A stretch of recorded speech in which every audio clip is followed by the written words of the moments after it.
Hello and welcome to Xpand Realty. I'm here with Randy Hatata, the real estate expert, been in this business 20 years, on the board of directors for LVR, board of directors for the state of Nevada.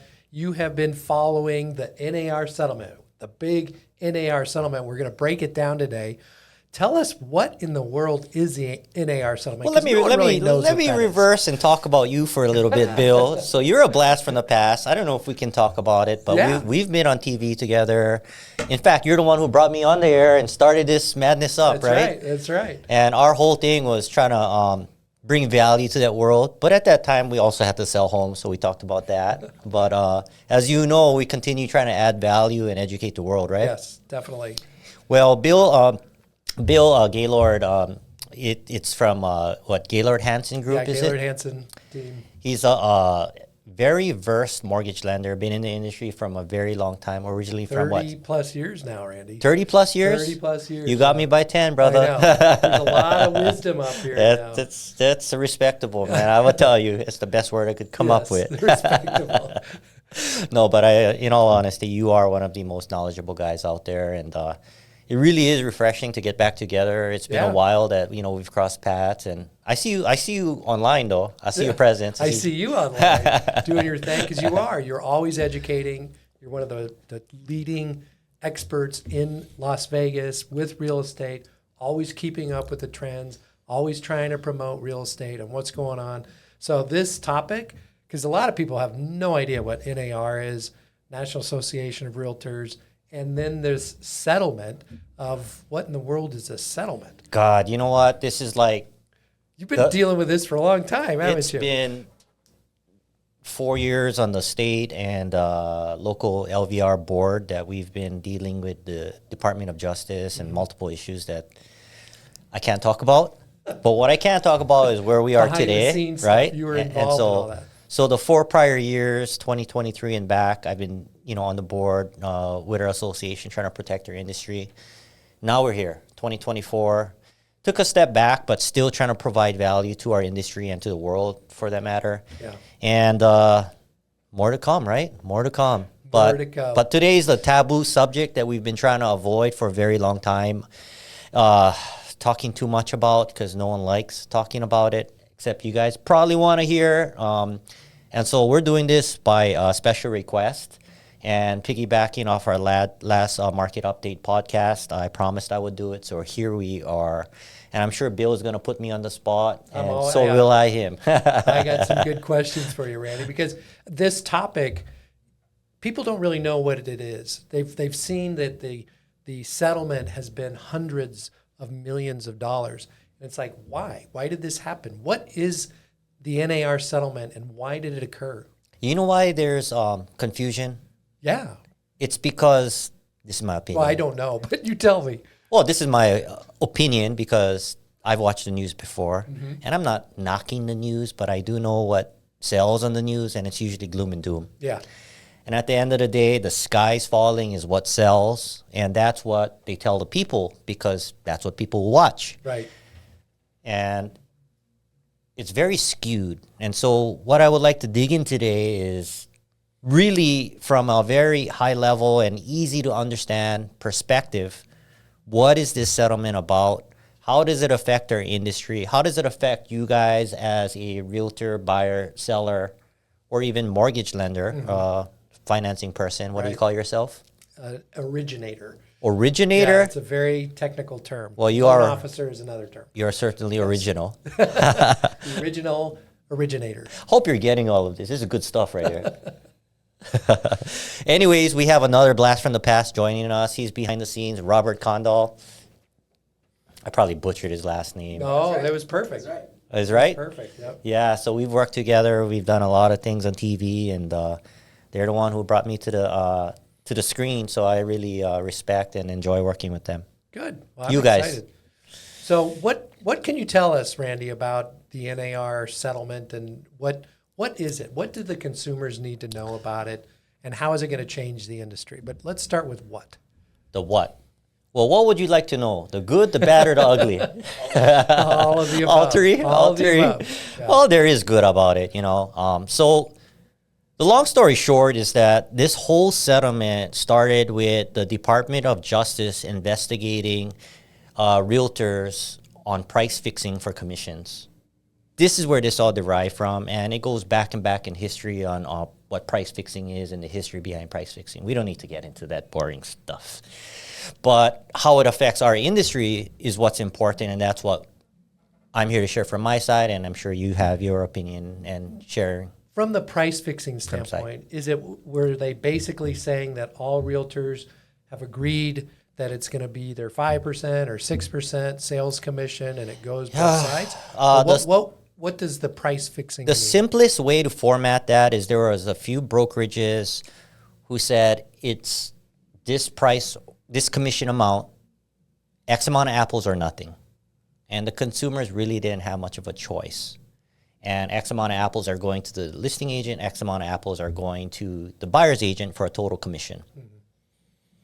Well, the whole beef about it is that consumers, sellers, and even buyers should have a choice, and they should be able to negotiate that. And thus, when you have multiple brokerages that say it's X amount, could be looked at as price fixing, and that's where that mm-hmm. rabbit hole started. Mm-hmm. But along the way, my opinion, and I was going to say don't record this, but too late now. Too late now. I believe it became a money grab, and I believe that attorneys got wind of the actual legal actions that were happening and found a opportunity in there, and it became somewhat of a class action suit where from a specific case, someone went after a specific brokerage, and it expanded to a national lawsuit. And obviously, they came to, this ended in a settlement that's going to happen. Let's get to the when. When is it all happening? Oh, yeah, you did ask me. August 17th. August 17th. That's not just right around the corner. Well, they've delayed it a few times. It's supposed to settle in August 17th, and we're supposed to, as an industry, comply to those rules August 17th. But the money grab. Let's talk about the money grab. I agree. There's so much going on there, and my question to you is, how do you know the millions, hundreds of millions of dollars that we're talking about in this settlement? $418 million settlement with the NAR. NAR has to pay that in 4 years. $418 million in the 4 years.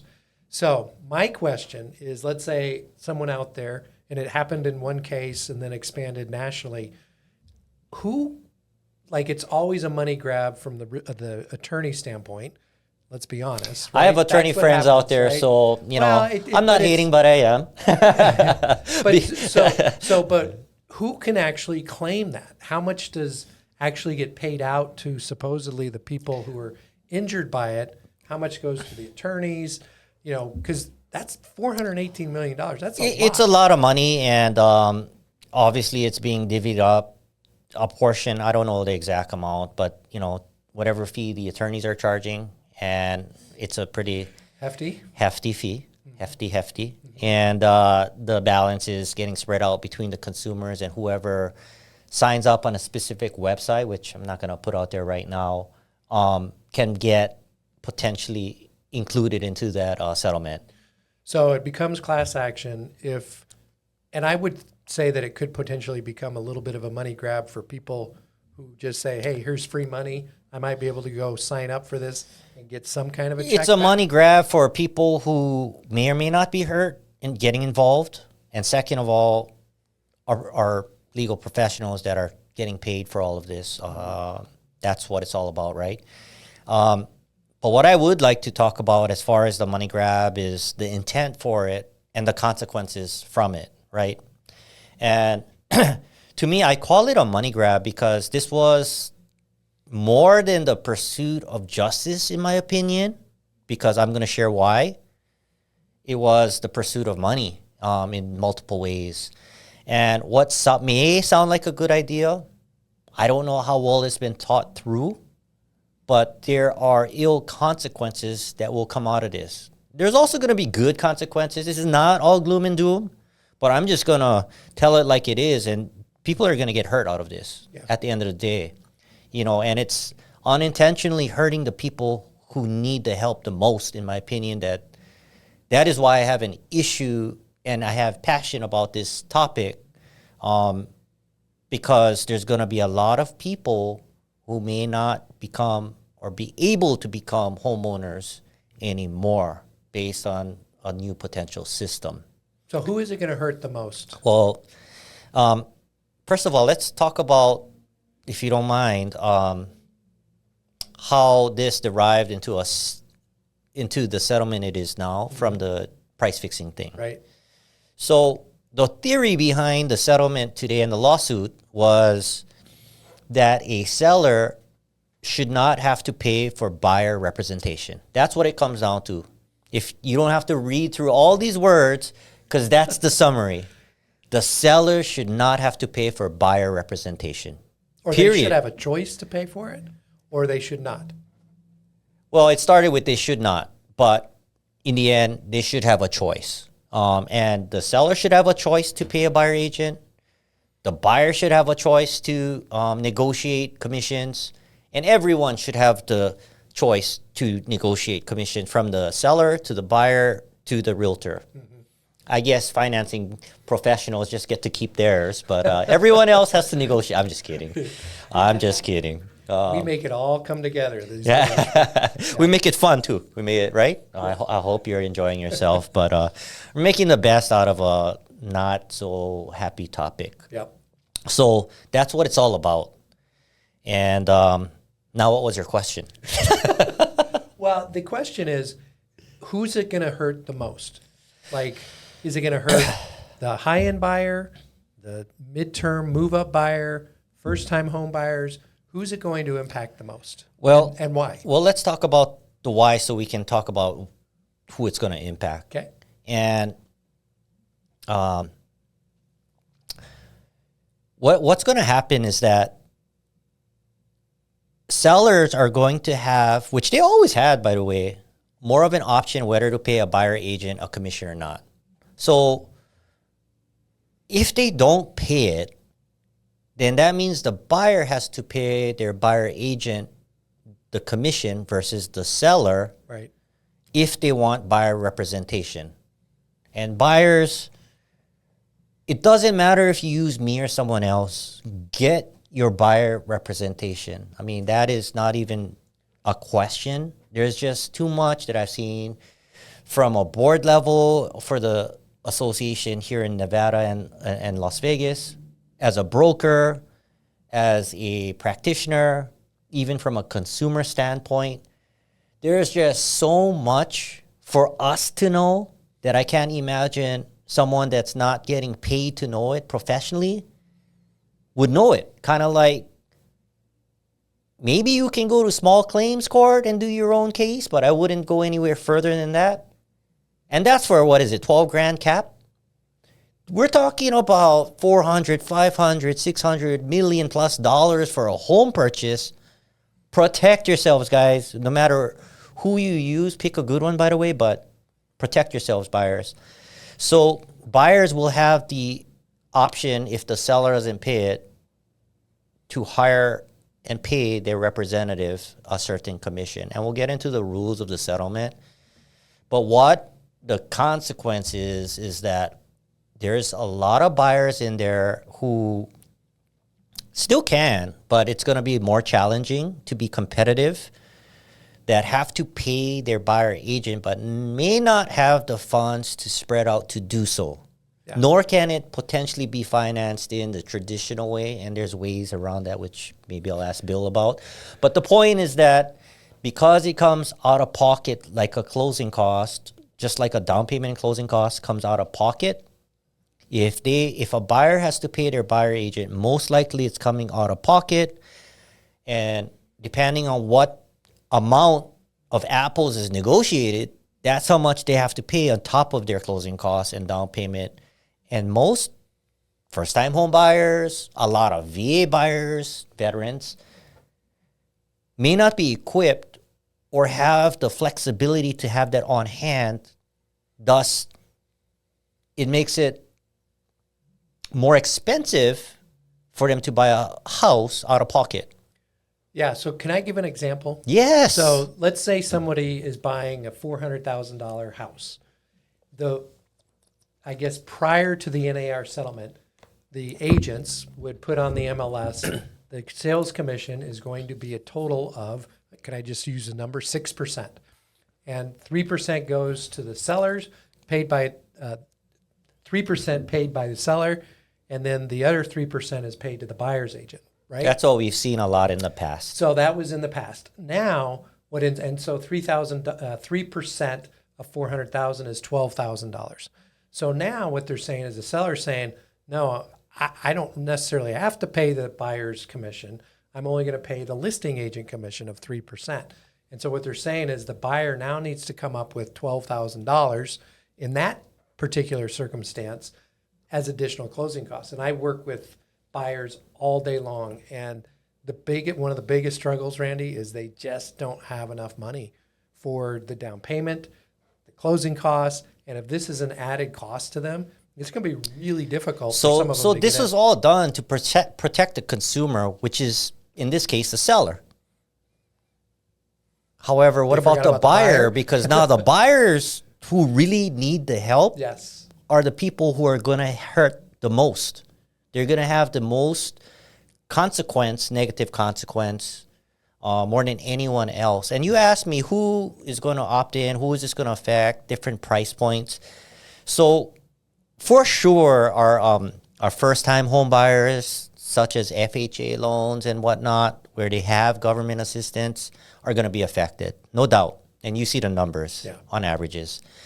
Veterans, same thing, where they have a huge benefit with no money down, now have an expense that maybe they didn't have yesterday.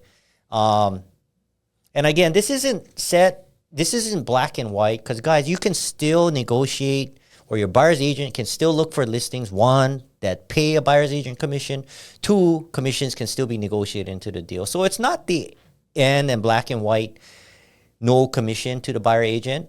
It's all negotiable.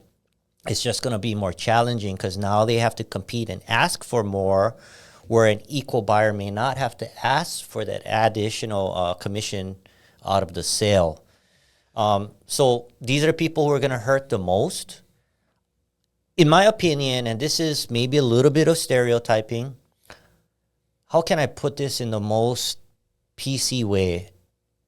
A lot of high wealth people have a lot to protect, and I believe they're going to see the value in protecting their assets by using a professional, whether they have to pay for it or not. They understand that they have to protect themselves. They have a lot to protect. However, most of our buyers fall right in the middle, right? Middle income America, which, we normally cater to. These are the consumers, a lot of you guys watching, that I am really concerned about, because whatever the percent is, if the buyer has to pay it, I understand it's a lot of money. And, to me, Bill Gates said it the best. No, Warren Buffett, price is what you pay, value is what you get. So the good thing is that you're going to be now, if you have to pay and you understand the value in good buyer representation, you're going to shop for the best realtor you can find. So the good realtors are going to do well, because, people won't settle as much. But my concern for you guys out there is that, hey, honey, hey, mom, hey, brother, that's a lot of commission for me to pay. Maybe we can navigate this on our own. And the consequence to that shortcut can be devastating, because once you call me after the transaction is done, or you call your attorney, it is pretty much too late, and you're going to end up in a potential mediation or lawsuit to get justice done, should you be taken in some sort of way, because there's so much, again, that you have to know as a polished professional, that how can someone who doesn't do this full time know all the things that they don't know? It's complicated. Right? There's you don't know what you don't know. On the backside to get a transaction done. And so I've been dotting doing the this I's and crossing the T's, it changes too, right? I've been doing It's this as a another change. broker and a practitioner for 20 years. Yeah.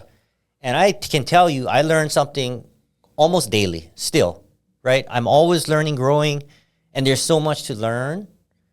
And had I been just a consumer not in my industry, maybe I would feel confident that I know a lot, but it's the things you don't know that come back around that could be very harmful, right? A home inspection. I mean, there's a lot of things that go along Too much. with it. There's too much. So what if a buyer decides to go direct to the listing agent and they say, I'm going to cut out the buyer broker?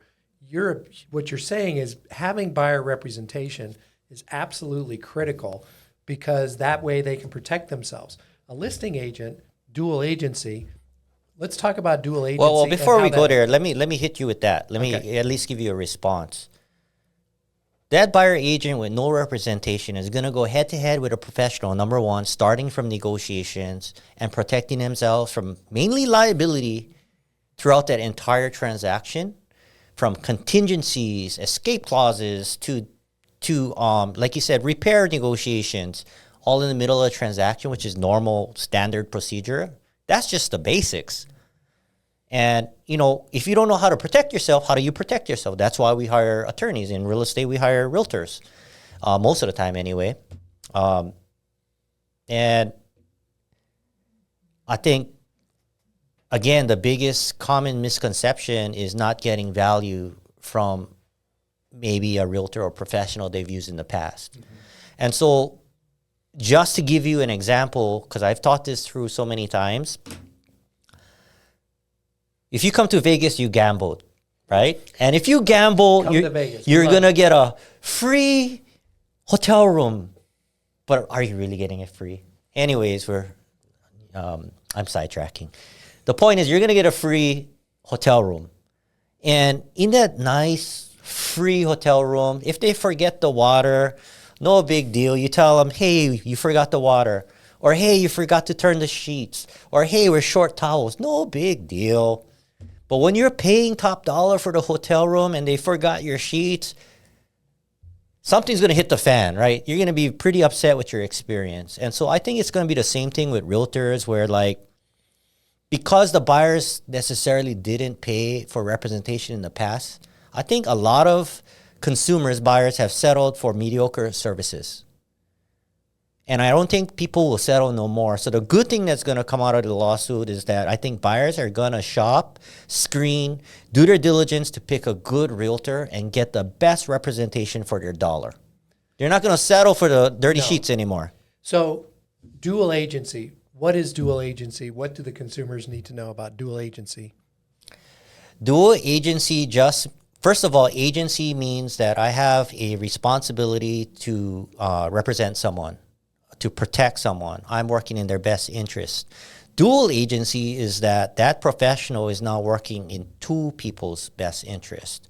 And it's very, very sticky because it's very hard to have a fiduciary responsibility to two people, equally represent two people, equally negotiate on behalf of two people. And by the way, all those, hey, here's my bottom line, or as a buyer, here's my top line I'm willing to pay, has to be disclosed to the other party if you're in a dual agency situation, because it's full disclosure. Yeah.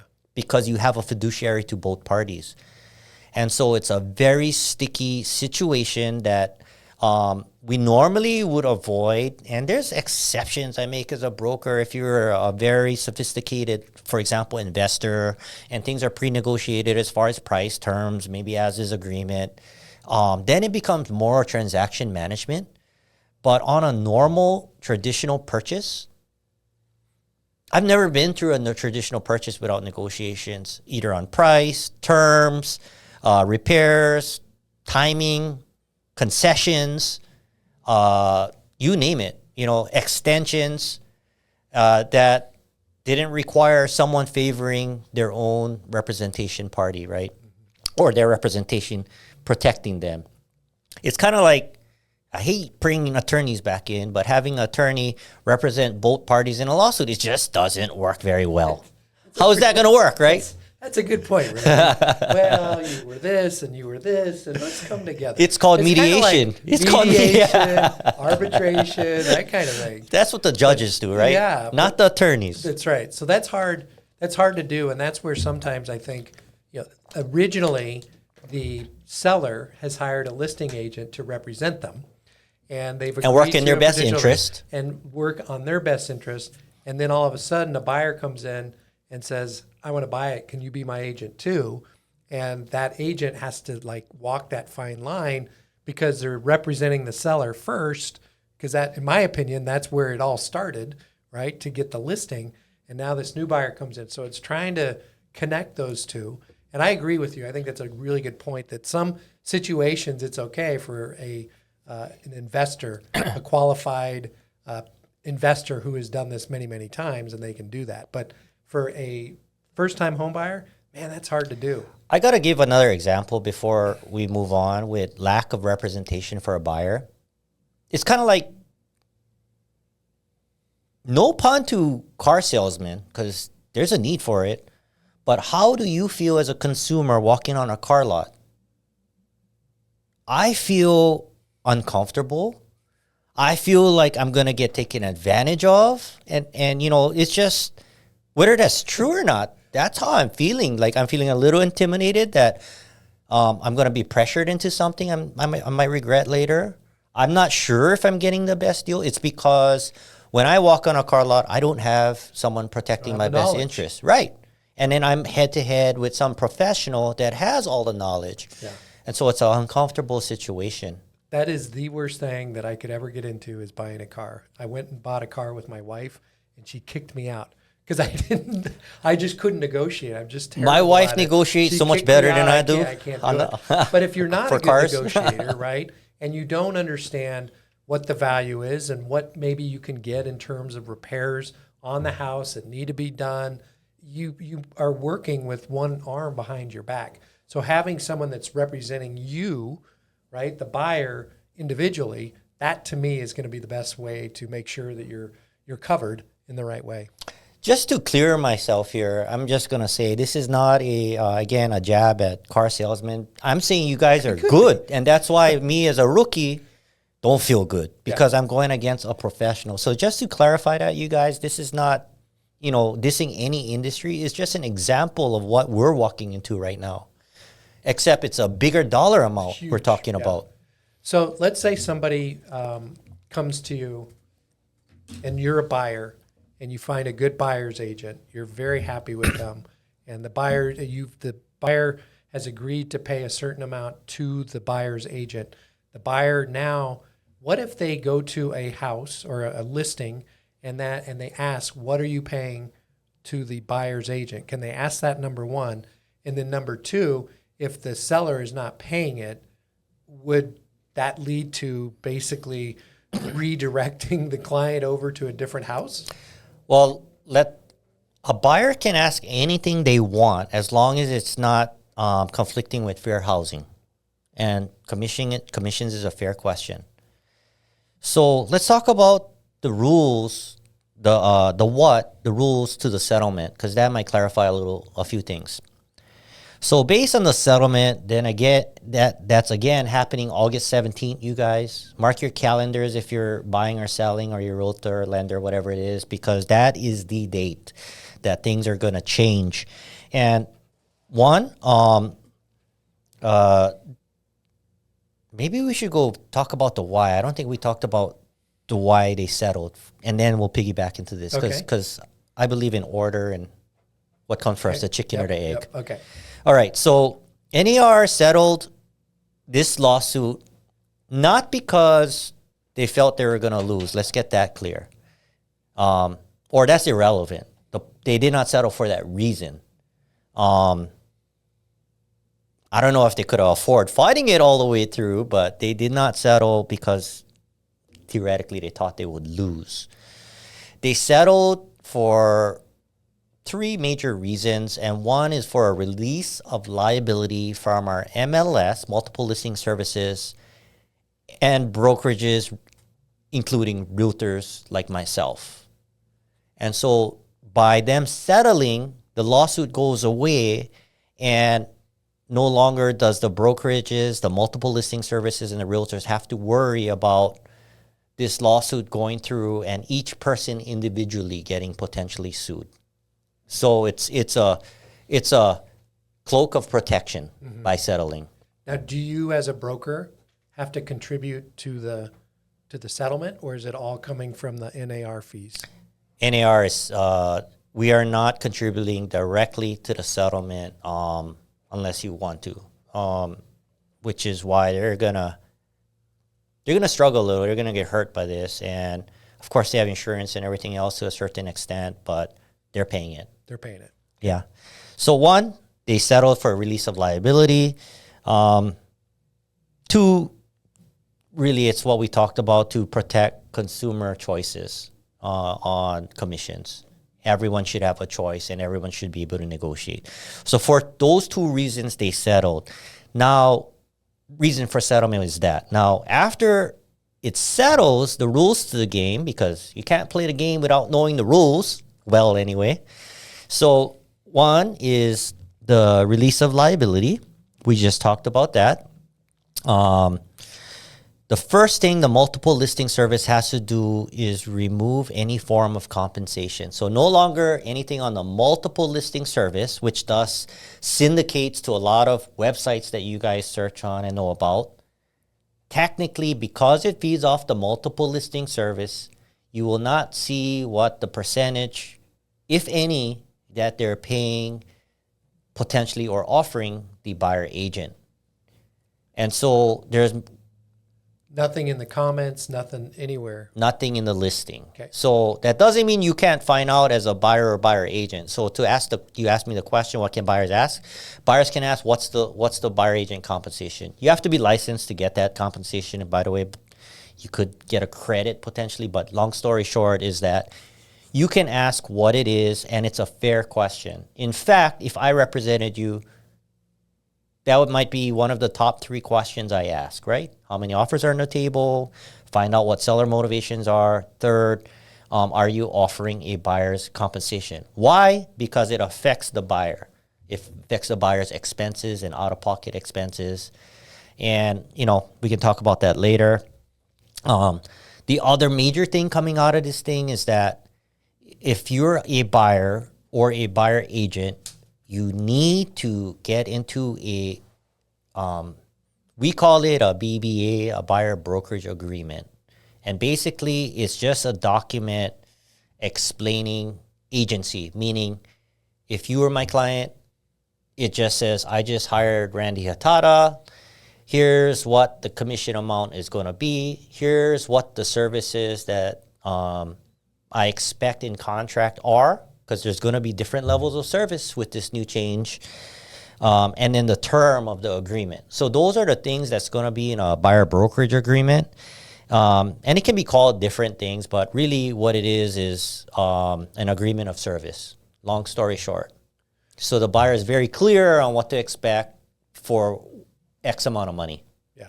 So if somebody goes in, finds a house, say $400,000, and you've got a buyer broker agreement with the buyer that says you will be paid 3% of the sale price of the home. And you go and you've talked to the listing agent, and the listing agent says we'll only pay 1% from the buyer's fee. But the buyer really wants that house. Do they have the ability to negotiate with you? Do they have to come up with the extra money to pay? Do they have time to pay it?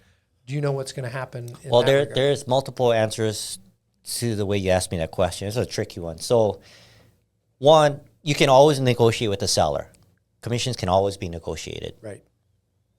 Theoretically, we already have a contract if you're the buyer and I'm your buyer agent on the amount that you owe me. However, there can be combinations of different amounts. Now, there's a very gray area in the fact that if there's X amount getting offered by the seller, if you can, as a buyer's agent, collect the balance from the buyer. Like, there's a little gray area in that. It's not completely worked out yet. But yeah, there can be combinations of different ways to total the entire commission, not always coming from the buyer. Can the buyer negotiate with the buyer's agent? They can always try, but technically you already have a contract saying this is what you're going to pay me. So it's case by case. It just kind of depends, but probably not. I mean, it doesn't hurt to ask, right? Let's just put it out there. It never hurts to ask, but don't be afraid to get a no if you have a contract in place. Yeah. However, there are many situations. Doesn't happen super often, but it happens many situations over time, where I've actually helped the buyer with a portion of my commission to make a deal work for all the reasons that make sense. That's the house of their dreams, and if that's the difference between getting it or not, then I don't want a stalemate. I'm going to chip in and try to make a deal work. Yeah. That's how we roll over here. Now, that's very different than, hey, I just want more. Please help me. Right. So let's make that clear. But there's many times that we'll help out in many stalemates and all that because, one, it serves the buyer. It's a win-win. We still get paid. And, many times I'll even tell my agents, a lot of times half a deal is better than zero deal at the end of the day. And from the listing agent or the seller side, it may be the only offer coming in on the table. So they would maybe be more inclined to negotiate and pay the buyer broker more to make the deal happen. Correct. I mean, there's so many different ways to do the mathematics and so many ways to negotiate and make a deal work. And that's what I'm talking about, adding value. Like, there's more ways than we have time for today to make a deal work.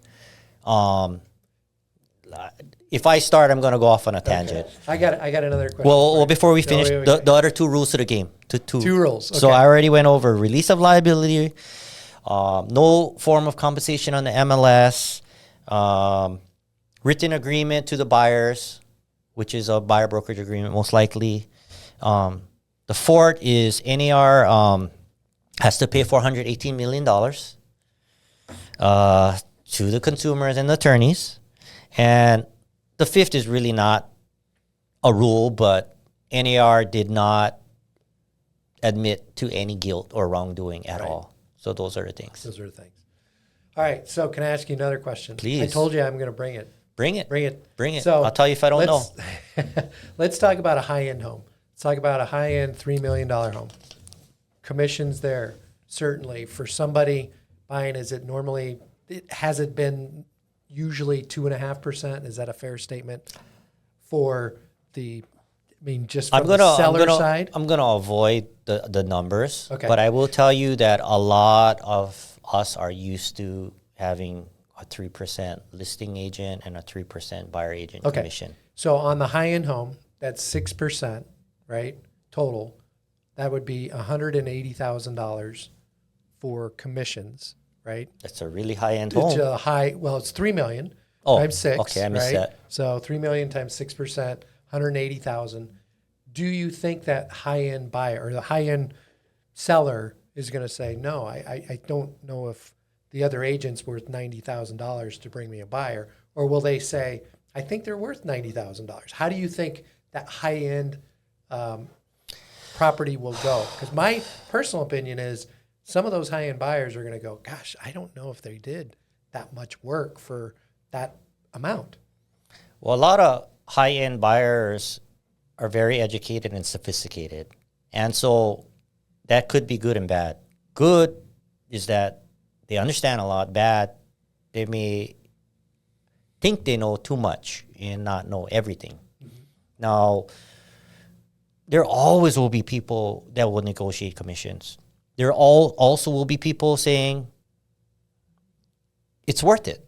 Right. With no, I have clients like that right now that I understand your value, Randy. I will offer you the high going rate. You don't even have to ask me. I have a listing like that right now, and it's selling for $1.5 million. Because they see the value. I've worked with them in the past. Mm-hmm. They know what they're going to get. On the flip side, I have a lot of interviews where people are going to negotiate, and I don't blame them for doing that, because if I was a consumer, I would probably do some form of negotiations. However, on the professional side, when you're dealing with luxury, maybe you're dealing with a higher level of experience in a niche market. Based on that, there's a handful of high and well-known, experienced luxury professionals out there that a lot of people want that specific representation because of their sphere of influence, because of their brand, because of California moving here. all of the above. They want the best. You know, Johnny Cochran, no one probably negotiates his rate. They pay it because they understand the value. Yeah. Plus, they don't want to go to jail. In this case, it's a purchase, but maybe those top listing agents say, this is my price, and I'm not going to flex, because if I do it for you, then I have to do it for the world, and I feel I'm worth this price. If not, I'll take someone else that appreciates me. So there's going to be a lot of people in that luxury world that's going to stand firm. I've already talked to a bunch of them. Will there be flex? I think there'll be a lot more flex in negotiations, though, because there's a little bit more wiggle room. But on the flip side, what a lot of even agents don't understand and know is that there's probably more time and more expenses in a luxury listing or a luxury buyer than there is a traditional one. And I'll give you an example. You take a luxury listing. It is not put it on the MLS, sit back and wait for an offer. It is hard work. And second of all, if you're not doing the open houses yourself and all these extra things and the physical opening of door showings because you're protecting your private, exclusive, expensive property, then you're hiring someone to do it. So it's either time or money you're putting in for every showing, right? And a lot of people don't look at that kind of thing. And that doesn't even talk about the staging of the property, the additional marketing fees, advertising fees, professional photography, videography, tours, 3D. Robert will tell you all about that stuff. But the point is that you should be doing, as a luxury agent, all the bells and whistles in order to sell that property, because that's what it takes. They're spending money to expose it to the You're market. Only looking at a small segment of buyers, whereas a traditional median price point home of $490 or whatever it is, maybe you don't need to do so much work because the bulk of the market is shopping that price point. So you have a lot of consumers, buyers. When you're selling a $5 million property, there's only a small handful of consumers, and you need to get in front of them.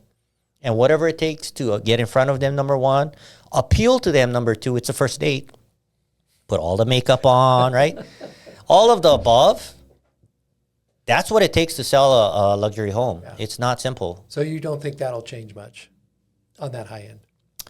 I think there's going to be flex, but not as much as people think. Not in that world. So come August 17th. Well, depending on the experience levels of that agent. So come August 17th, change comes into play. What do you think is going to be the biggest change at that time? How are realtors, consumers going to have to adjust and adapt? The biggest change is going to be buyer agents. Well, both sides, I guess. Buyer agents will need to they'll have to have the courage and the knowledge to explain why the settlement took place, just like we did, why they're worth what they're worth, value proposition, and why they have to sign that buyer brokerage agreement. Mm-hmm. To me, the listing agents are already doing that. They're already, coming forward with a value proposition. This is how I'm going to sell your house. This is what we're going to sell it for. This is how long it's going to take. This is how much it's going to cost you, right? So it's already happening on the selling side. Now, the additional part, though, is they have to talk about to the seller whether it's a good idea to offer the buyer agent a commission or not. Mm-hmm. To me, it's a good idea because there's a consequence that if it's not offered, the buyer has to pay it, and maybe that buyer doesn't want to buy properties that they have to pay a commission for. Duh, right? That might probably happen. So do you think that this is a lot of news, doom, gloom, and there may not be as many changes as people actually think will happen? I think it's going to take a higher level of expertise to be able to articulate all of this changes, because this is a major change.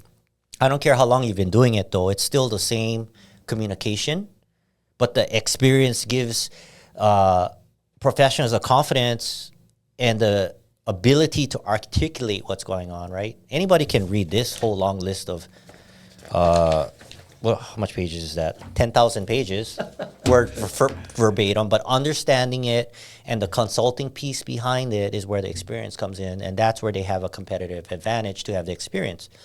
Now, what the association is worried about, what the local association is also worried about, what the brokerages are worried about, is that here's a stat: 50% of agents, which there are a couple million in America, have only done one or less than one transaction a year. Yeah. One or less. These people are going to struggle because they have no experience dealing with this articulation of communication, negotiations with their own people, let alone other people that they're head to head with in the field. Mm-hmm. So again, when things are not free but paid by someone else, people settle. But when you pay from your hard-earned bucks that, in your pocket, I think they're going to get screened heavier. And when you do 1 to 0 deals a year, it's going to be a harder, no longer just because you're my cousin are you going to get the automatic deal anymore is going to happen. Right. I feel that's true. So you believe that the industry itself will actually be probably reduced, the number of realtors in the industry? The talk and from the ones that have been excelled over the last 10 years or so, they will actually, do you think, propel forward? Yes. In one word, yes. Okay. They're talking about losing almost 40-50% of realtors in the future. But again, 50% are doing one or less. Yeah. So the top professionals are smiling at all of this because it's more opportunity for them. They'll get more interviews and go head-to-head with people who got deals on a silver platter, but maybe didn't deserve it experience-wise. Yeah. But yeah, this is all probably going to happen based on my experience of what I've seen in the world and probability. Less realtors. In my industry, we've lost, over the last 3 years, we went from about 180,000 originators down to about 75,000. So, and part of, a lot of it has to do just with the decline in the number of transactions, but the people that are still left are awesome, right? They're still really good. And so that to me, I think the professionalism that you bring to the industry, understanding your wisdom, always following the trends, that's where you're going to excel long term. Now, because I'm a broker and I do believe in fairness, I think a lot of newer agents are going to be able to maneuver. Communication is key, and then, digging in, getting the knowledge is equally as important. And again, experience, but experience can be brought on by a team leader, a broker to support them through this whole thing. So I'm not saying, you guys, that a newer agent can't make it through this thing. It's just going to be harder. But what you're saying, or what I'm hearing you say, is that many of them will go to a team, and the team to have the support to basically get through the whole thing and have the experience of a team to help them get through the transaction. Yeah, because technically you can't buy experience, right? But you can partner with experience. Yeah. And someone like you, right? You have a lot of experience at this. Yeah, and from a broker's level, we do trainings on the BBA. We're going to do more and more. We do role playing, whatever it takes to get the confidence levels up and the right words out, because words are critical when it comes to legal stuff, legal and liability. The more you do it, the better you're going to get at it, just like anything else in the world. And let me tell you this, I just learned this from baseball. If you spend 18 minutes a day in something that you're passionate about, you're going to be on the top 1 percentile in the world. 18 minutes? Yeah. Really? Well, it applies to sports. Yeah. Well, that's okay. I played baseball. A lot of baseball. Of course, it applies to sports because if it applied to real estate, then I would be like Dalai Lama because I put a lot of hours in. But anyway, I found that very interesting. That is interesting. Okay, Randy, last words. What would you say to consumers, agents, what they should expect going forward? And is this the end of the world? It's not the end of the world. Don't overthink it. Just be smart, think smart. Listen to some of the words we shared because this is across the board. This isn't a me thing. This isn't a Bill thing. You know, it's a neutral thing. We're trying to call it like we see it. So I think this is a good video to put out there. I would say don't skip out on your representation. Negotiate for what you feel the value you're going to get is, right? Only you can determine that. But don't settle because you're paying for it. The second thing is, when I talk about sellers, I'm not just talking about resale, I'm talking about brand new homes. A lot of people forget about that. And get your representation, right? Get your representation. I'm telling you, if you hire the right person, it's worth every dollar. There's a lot that can be negotiated with new homes. There's a lot that can go right, and there's a lot that can go wrong, and you're probably dealing with the biggest investment you ever did in your life, whether it's the first, second, third, or fourth one, doesn't matter. It's a lot of money you're dealing with, and to me, you know, protect what you work so hard for. Yep. Well, Randy, it's always great spending time with you. Yep. Appreciate the hour that we've had or however long. And I can't wait till the next time. Been too long, Bill. Yeah, next time we'll talk about something more fun. How about that? Right? This was fun. I enjoyed this. We'll fly stuff, drones with Robert over to Lake Mead we'll or something. Over drones, yeah. So anyways, thank you very much. All right. Thanks, you guys. I Bye, hope you liked it. I got to put a plug in to press like if you liked it. Subscribe and support us because this is why we're doing it. We're trying to put our message out there. Thanks, you guys. Bye, everybody.